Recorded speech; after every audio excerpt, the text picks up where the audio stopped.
After God spoke out the 10 commandments, God told Moses, come up. And Moses went up to heaven, and for 40 days and 40 nights he learned the Torah. He didn't eat, he didn't drink, he remained as an angel. At the end of the 40 days, God said to Moses, go down. Go down because your nation have sinned. They've served the golden calf. They're no longer the people that they should have been. Lech reid, go down. Rashi explains that there's a double wording in that verse.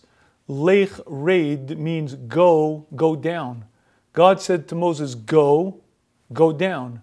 Why repeat it? What do you mean go and go down? Go or go down. What do you mean go, go down? Explains Rashi that God was saying to Moshe something different. Number one, you have to go down because the Jewish people need you.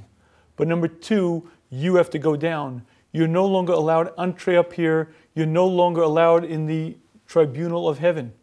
Explains Rashi that Moshe was allowed access to the tribunal of heaven. He was allowed to learn Torah from HaShem himself because of the merit of the Jewish nation.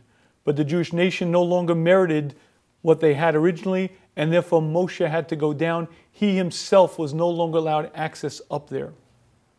This Rashi is very difficult to understand because Moshe Rabbeinu was a great human being. He was the greatest human being who ever lived. He reached total clarity of understanding.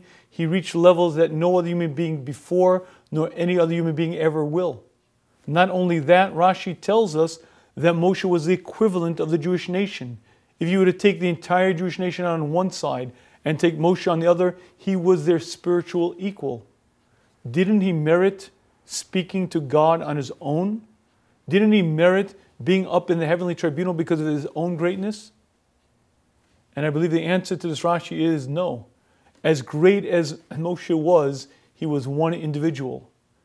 But when he represented the multitude, he reached a new category and a whole different level. You see, as great as he was, one man is one man. But if that man represents the nation, then he's in a whole different league. He was only allowed access. The only reason he was allowed for 40 days and 40 nights to be speaking to God directly was not because of his own merit, but because of the merit of the people. Once the people were no longer meritorious, then Moshe, I'm sorry, you have to go down. And the concept for us is very critical to understand. We have to focus on our own growth, and we have to be concerned about our friends as well. Sometimes we may have the sense, well, if I'm going to focus on my friend's growth, isn't that going to cost me? Aren't I going to lose? I won't be able to focus on my own Torah study.